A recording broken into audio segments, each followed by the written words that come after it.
नागपूरमध्ये तुमच्या वाहने एवढे एवढे चले गेले की काय सांगू. नागपूरमध्ये हा मोर्चा कसा का निघला तर चला मग पुढे सांगतो. तेवढे इकडे फॉलो करून घे तुमच्या भावाले.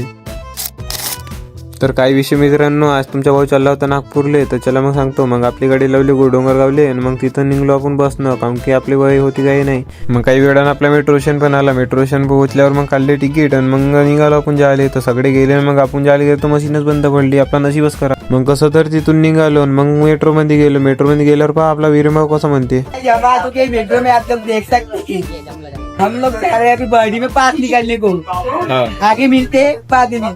झालं असं निर्मायचं ऐकून तर मग इकडे पाहून घ्या. मग आपल्या ब्लॉगमध्ये वापस येऊन जा. मग आपण आलो बर्डीत आल्यावर मग आपण डेपोमध्ये गेलो, कारण की आपल्याला पास काढायची होती. मग काढली पास आणि मग निघालो आपण बाहेर जायले. बाहेर गेल्यावर हे पोरगी भेटली आणि पोरगी बाबा यायले परेशानच करायला लागली. फुलच घ्या म्हणे, नाही आता जाऊच नाही देत म्हणे.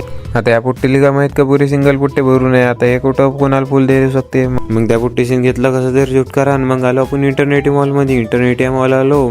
मग गेलो आपण कपड्या सेक्शनमध्ये. कपड्या सेक्शनमध्ये गेल्यावर आपण शर्ट पाहिला तर 1000 रुपयाचा होता. एवढ्यात आपले 2 जोडी येईन म्हणलं. मग गेलो आपण गेमिंग सेक्शनमध्ये. गेमिंग सेक्शनमध्ये गेल्यावर पाहिलं इथे आल्यावर माहित पडलं काय तर खूपच महाग होतं. आपल्या लायकीचे नाही. मग आपण तिथून निघालो. मग भेटलं आपल्याला बाहेर गेलो आपल्या लायकीचे दुकान. मग आपले प्रेमाचे माणसं म्हणे आपल्याला ब्लॉग मध्ये घेत. मग घेतलं त्याला ब्लॉग मध्ये. मग घेतले नूडल्स गपकन. मग खाल्ले रप्पार. मग म्हणे आपले मित्र नूडल्स खाल्ल्यावर का थंडही झालं पाहिजे थोडं बहुत. मग आलो हल्दीराम मध्ये. मग खाल्ले आईस्क्रीम. मग पहा कसा खाऊ राहिला गप्पा गप्पा. मग आम्ही घराकडे जातच होतो का मोर्चा दिसला. मग मी म्हणलं नागपूरमध्ये आमच झालाय. मग आम्हाला येण्यासोबतला कायचे का माहिती. मग आम्हाला काकाजी भेटले. काकाजी म्हणे आम्ही तुझे ब्लॉग पाहतो. मग हाय करून द्या म्हणलं तर हाय काही समजलं नाही. मग अरे भाईने काढली तिकीट आणि मग निघावलं मी घराकडं. ब्लॉग आवडला असेल तर लाईक फॉलो करूनच टाका गरीबाले.